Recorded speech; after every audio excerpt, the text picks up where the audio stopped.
Hi everyone. So today I'm going to talk about the Maggid of Mezritch, who was the successor of the Baal Shem Tov. So the Maggid of Mezritch, his name was Rabbi Dov Ber, and he was born in a place called Lukach, Volnia in the 1700s. And when he was a small child of 5 years old, his parents' house was burnt down to the ground. And his mother, of course, was crying and upset and screaming. And he went to his mother as a 5-year-old child and he asked her, "Mommy, is it right to be so upset about the loss of our house?"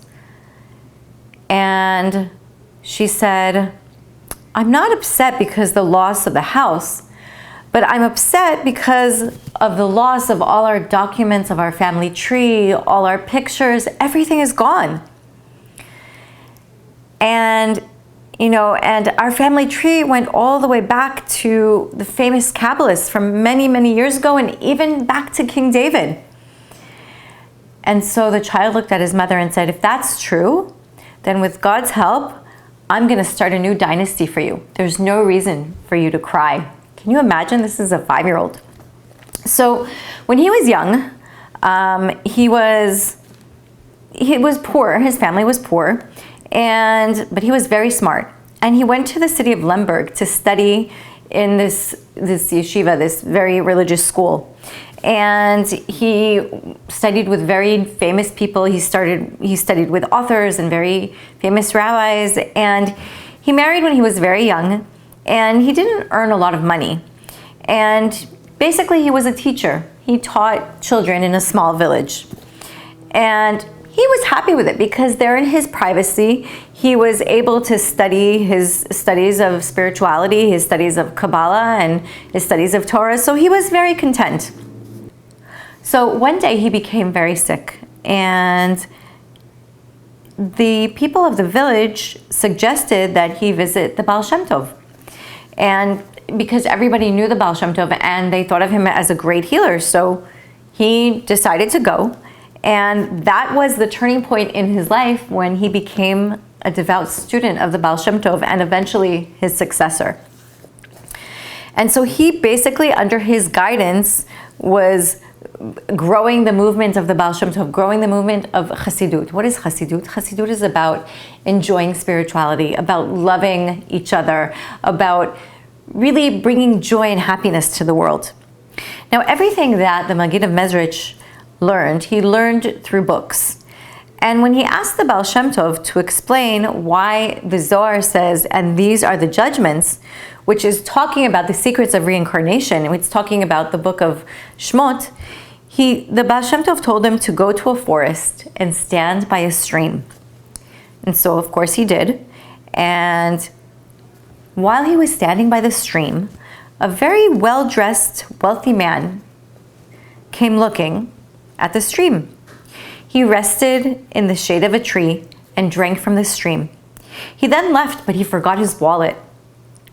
Then another person came, and he found the forgotten wallet. He put it in his pocket and walked away.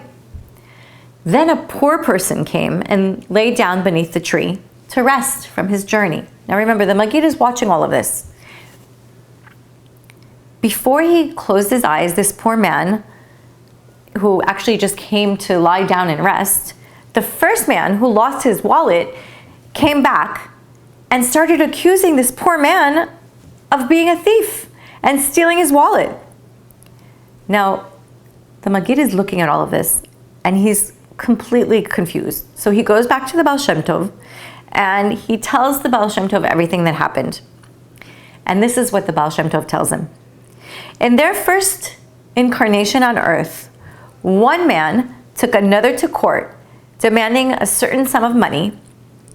And even though that man's claim was true, the judge negligently dismissed the case. So when they came back, the second incarnation, the man who actually owed the money lost his wallet, which contained the exact amount of money that was in the court case in the previous incarnation. Now the man who was supposed to have collected that sum in court found the wallet.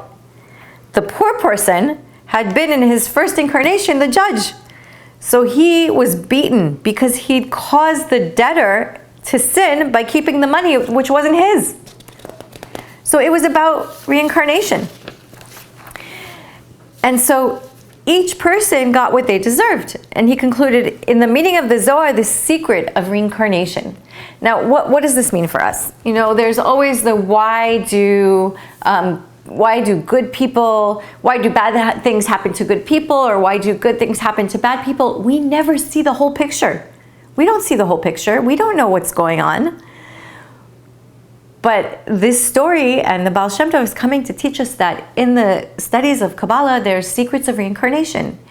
And that's why if we study and study more, we'll be able to understand more.